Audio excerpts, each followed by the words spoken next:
Aujourd'hui, dans les voix du village, nous allons vous raconter une histoire rare, étonnante et profondément française. Une histoire qui se déroule loin des grandes villes, loin des ministères et des plateaux télé. Une histoire qui naît au cœur de nos petites communes rurales, là où chaque voix compte et où chaque visage a un prénom. C'est l'histoire de ces jeunes, parfois à peine majeurs, qui décident de prendre les rênes d'un village.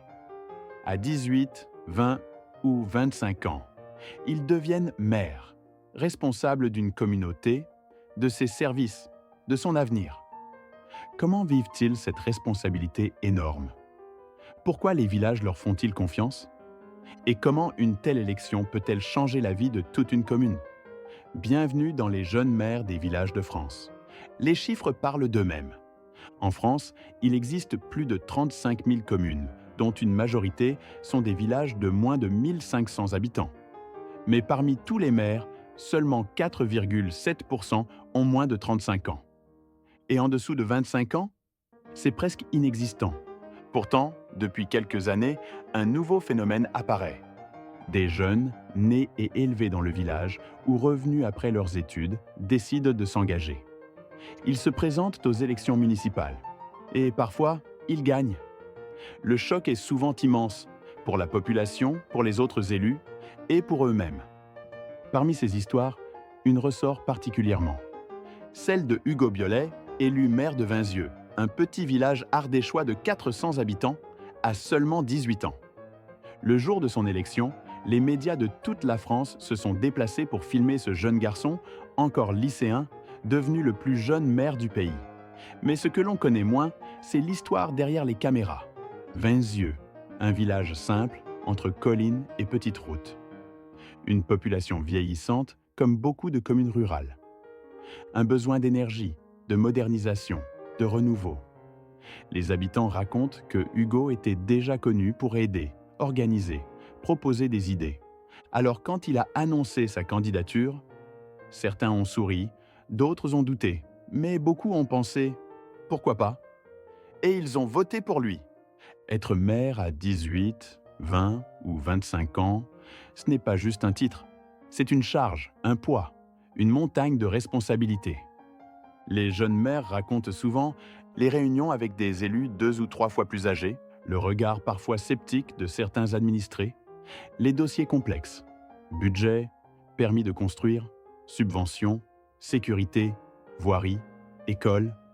Mais en même temps, ils apportent quelque chose d'unique, une vraie maîtrise du numérique, une façon moderne de communiquer, une vision long terme de l'énergie et surtout, un rapport direct et simple avec les habitants. Dans les villages, tout se sait, tout circule. Et un jeune maire, proche de tout le monde, devient vite un repère. Quelqu'un que l'on croise au marché, au café, sur le terrain de foot, quelqu'un à qui on parle facilement. Le manque de candidats.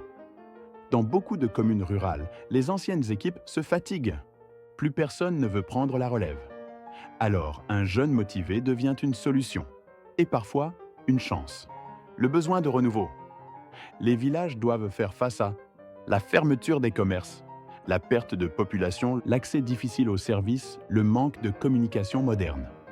Un jeune maire peut parfois relancer la dynamique. Le lien avec les familles et les enfants. Les jeunes élus comprennent les besoins. Des parents, des écoles, des associations sportives, des jeunes couples. Ils pensent au futur du village, pas seulement au présent.